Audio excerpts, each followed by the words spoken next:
আসসালামু আলাইকুম রহমতুল্লাহি ওবরকাতুহু। সম্মানিত দর্শক, বাংলাদেশের রাজনীতিতে শেখ হাসিনা এবং খালেদা জিয়া এই দুজনকে নতুন করে পরিচয় করে দেওয়ার দরকার নেই। তাদের রাজনৈতিক কর্মকাণ্ড, সফলতা এবং ব্যর্থতা, এটা মোরলেস বাংলাদেশে যারা রাজনীতির এবিসিডি জানেন তারাও জানেন।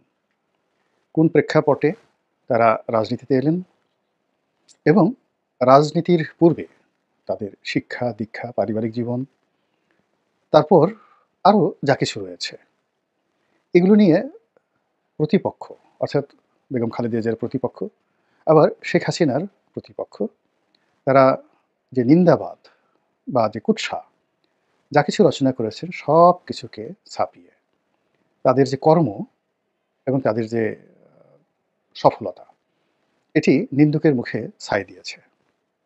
প্রতিপক্ষের নিকট তারা যতই নিন্দনীয় হন না কেন, এই দুজন রমণী তাদের দলের জন্য এতটাই অপরিহার্য টিল নাও।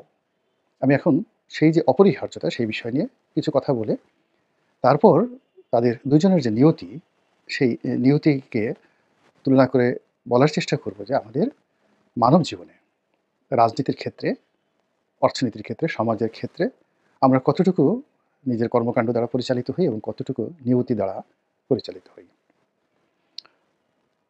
অনেকে অনেক কথা বলে থাকেন যে এই আমার যে দুহাত, এই দুহাতের কর্মই আমার তকদির এনে দেবে। পরিশ্রম সকল সৌভাগ্যের প্রসূতি, ইত্যাদি আরও অনেক কিছু। আচ্ছা বলেন তো যে আপনি যদি এখন ব্রিটেনের রাজকুমার হতে চান, সৌদি আরবের রাজপুত্র হতে চান, তাহলে আপনি কোন কর্মের কারণে এখানে আপনি পৌঁছাতে পারবেন?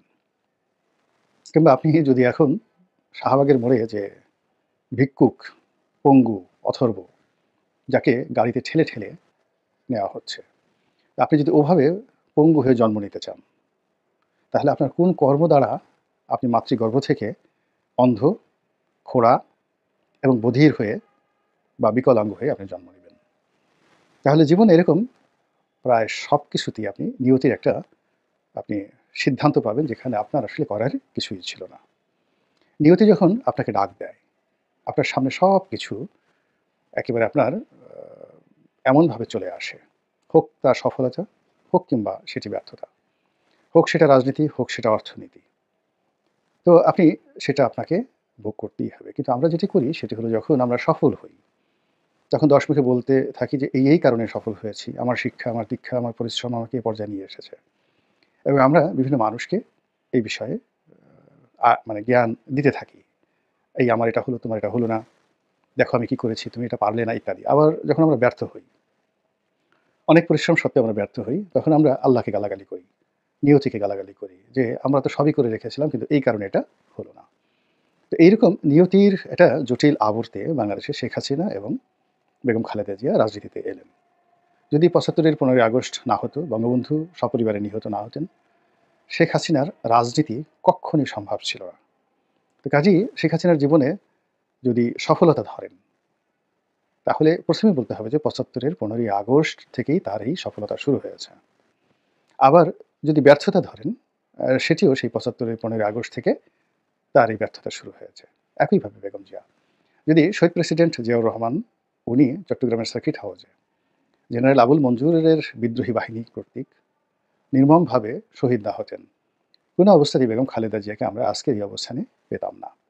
তো কাজেই এই দুজন রমণীকে যে আমরা রাজনীতিতে পেয়েছি, প্রথম কারণটি হলো যে নিয়তি তাদের উভয়ের জীবনে একটা মারাত্মক দুর্ঘটনা ঘটিয়েছে এবং সেই দুর্ঘটনার প্রেক্ষিতে তারা এই রাজনীতিতে আসার জন্য একটা সুযোগ পেয়েছেন।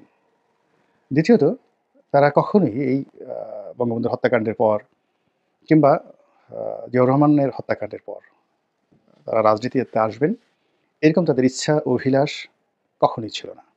আমাদের এই সমাজের কিছু যারা রাজনৈতিক নেতৃবৃন্দ রয়েছেন, বিএনপির নেতৃবৃন্দ বা আওয়ামী লীগের নেতৃবৃন্দ, তারা পারছিলেন না। কোনো অবস্থাতে নিজেদের দক্ষতা, যোগ্যতা, অভিজ্ঞতা দ্বারা দলীয় রাজনীতি সামাল দিতে পারছিলেন না। তারাই বেগম খালেদা জিয়াকে এনেছেন, তারাই শেখ হাসিনাকে এনেছেন এবং এখানে ওই যে জন্মের যে সূত্র কিংবা বৈবাহিক যে সূত্র, এই দুটো নিয়ামক হিসাবে নিয়তি রীতিমতো এই ২ ভদ্রমহিলাকে কাছে নিয়ে এসেছেন। তাদের বয়স সমসাময়িক, খুব বেশি দিনের ডিফারেন্স নয়। এবং বাংলাদেশের যে উত্তাল রাজনৈতিক দিনগুলো, বিশেষ করে ১৯৭১ সন থেকে, এরা বহু রাজনৈতিক টানাপোড়েন, ঘটনা, দুর্ঘটনার সাক্ষী। ১৯৭১ সনে তিনি যেভাবে বন্দী ছিলেন শেখ হাসিনা, এবং বন্দী অবস্থাতে তার যে গর্ভে সন্তান আসে। আবার সেই ৭১ সনে বেগম খালেদা জিয়া, তাকে পালিয়ে বেড়াতে হয়েছে এবং তিনি বেশ কিছুদিন সেনাবাহিনীর হাতে বন্দী ছিলেন। এর কারণ হলো তার স্বামী একেবারে রীতিমতো পাকিস্তান সেনাবাহিনীর বিরুদ্ধে বিদ্রোহ করে মুক্তিযুদ্ধে সরাসরি যুদ্ধে অংশগ্রহণ করেছিলেন। ফলে ৭১ সেই দিনগুলো তার জন্য ছিল বিভীষিকাময়, বীভৎস এবং প্রাণ সংহারী। এবং কোনো অবস্থাতে যদি পাকিস্তানি মিলিটারি জয়লাভ করত, তাহলে শহীদ প্রেসিডেন্ট জিয়াউর রহমান, তার কোর্ট মার্শাল হতো এবং এই পরিবারটি হয়তো ভ্যানিশ হয়ে যেতেন। যা হোক, তারা রাজনীতিতে এলেন, কিন্তু তাদের উভয়ের মধ্যে যেটি ছিল, ঈর্ষা ছিল, ক্রোধ ছিল, একে অপরকে ছোট করার প্রবৃত্তি ছিল। এবং তাদের আশেপাশে যে সকল পুরুষ ছিলেন বা আছেন, তারা যখনই যে ক্ষমতায় ছিলেন, অর্থাৎ বেগম জিয়া যখন ক্ষমতায় ছিলেন অথবা শেখ হাসিনা যখন ক্ষমতায় ছিলেন, তার আশেপাশের যারা পুরুষ, আমি এদেরকে সুপুরুষ বলবো না, অবশ্যই কাপুরুষ, তারা এই দুই মহীয়সী রমণীকে পরস্পরের বিরুদ্ধে রীতিমতো ব্যবহার করেছেন, বিষোদ্গার করিয়েছেন, অনেকটা লেলিয়ে দিয়েছেন। এবং এই কারণে আমাদের এই পুরুষের কারণে দেখা গেল নারী জাতির যে মাধুর্যতা, মাতৃময়তা এবং তাদের যে অপার সৌন্দর্য, তাদের যে সফলতা, এটার কীর্তিগাথা বাংলাদেশে অঙ্কিত হয়নি। ফলে একটা সময় নারী নেতৃত্ব হারাম, তারপর দুজন সম্পর্কেই জাতীয় জীবনে নানা রকম নেতিবাচক কথা বলা হয়ে থাকে বা বলা হয়েছিল। এখন তারা উভয়ই একেবারে জীবন সায়াহ্নে এসে পৌঁছে গেছেন এবং এতটা জীবন সায়াহ্নে এসে পৌঁছে গেছেন যে বেগম খালেদা জিয়ার পক্ষে নতুন করে রাজনীতি করা, সিংহাসনে বসা, রাষ্ট্র পরিচালনা করা, এটি একেবারে অসম্ভব একটি বিষয়।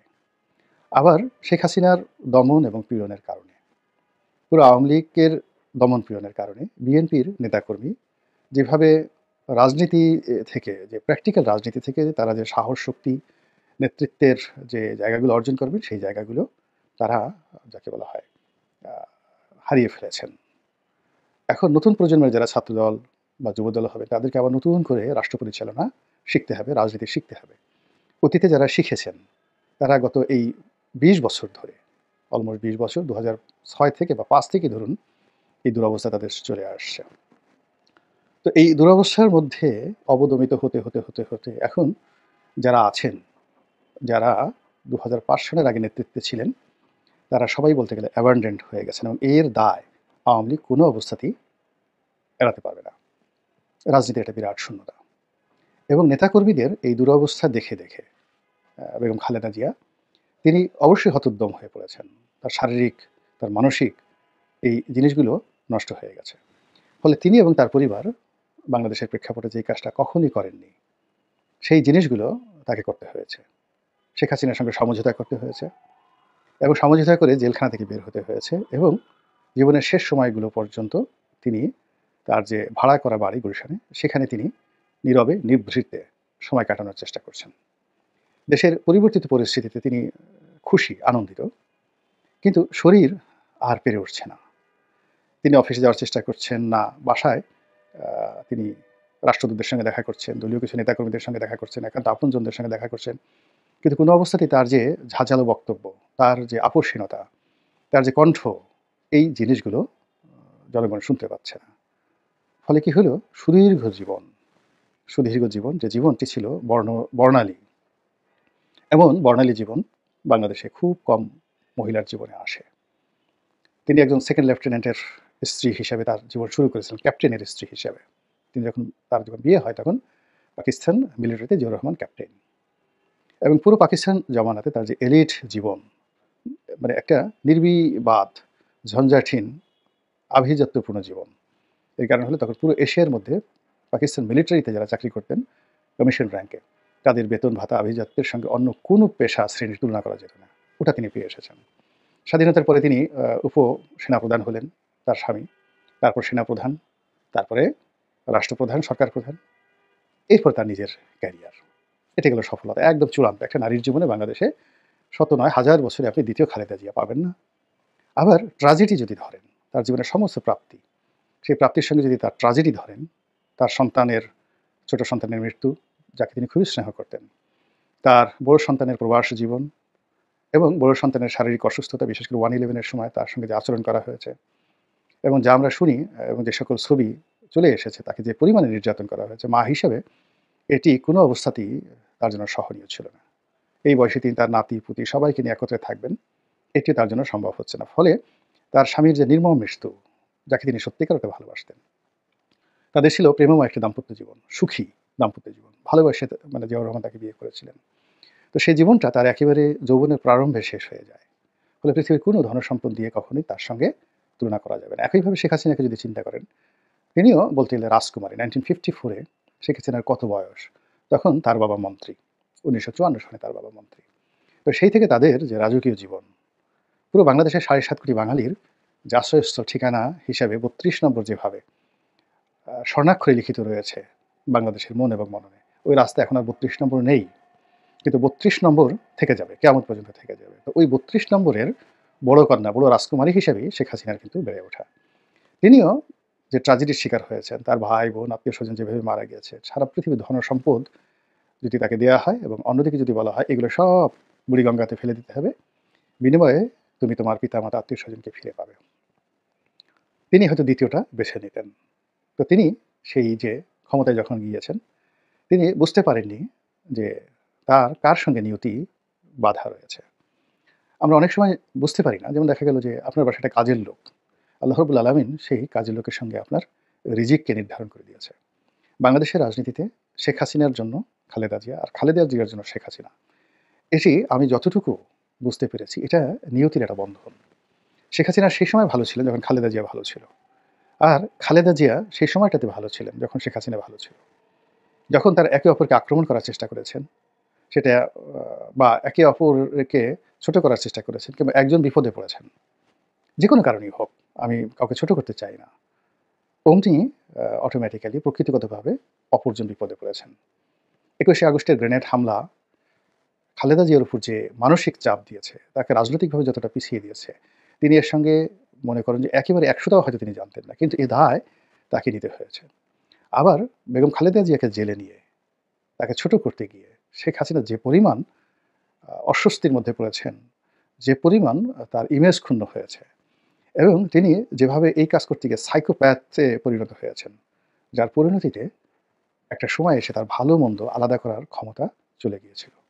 মানুষের মধ্যে যখন প্রতিহিংসা খুব বেশি জাগ্রত হয়ে যায়, তখন তার বিবেক কাজ করে না, আবেগও কাজ করে না।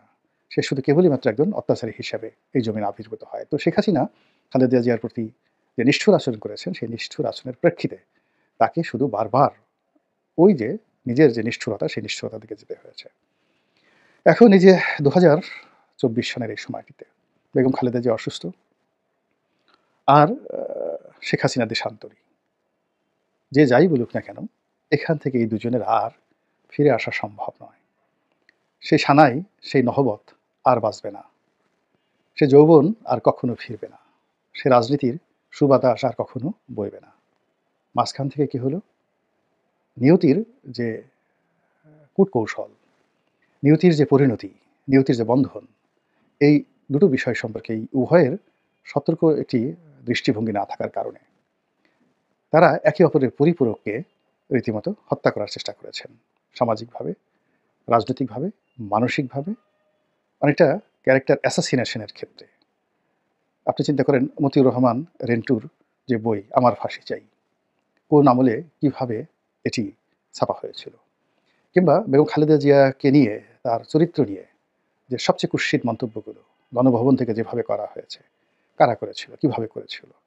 কিন্তু এই দুজন একবারও টের পাননি যে তাদের উত্থান একই সঙ্গে, একই সময়, তাদের বয়স সেম এবং বাংলাদেশের রাজনীতিতে দুজন মানুষ, দুজন নারী একে অপরের পরিপূরক হিসেবে আল্লাহ রাব্বুল আলামিন যে সুযোগ দিয়েছিলেন, সেই সুযোগটা তারা উভয়ই কাজে লাগাতে পারেননি। ফলে নিয়তি এখন তাদের উভয়কে নিয়ে টান দিয়েছে। যতই আমরা চেষ্টা করি না কেন, এই নিয়তির খপ্পর থেকে তাদেরকে উদ্ধার করে সাবেক অবস্থাতে ফিরিয়ে এনে আনন্দ এবং উল্লাসে মেতে ওঠার মতো অবস্থা এখন আর নেই। আল্লাহ তাদের এই জীবন থেকে আমাদেরকে শিক্ষা গ্রহণ করার তৌফিক এনায়েত করুন। আসসালামু আলাইকুম ওয়া রাহমাতুল্লাহি ওয়া বারাকাতুহু।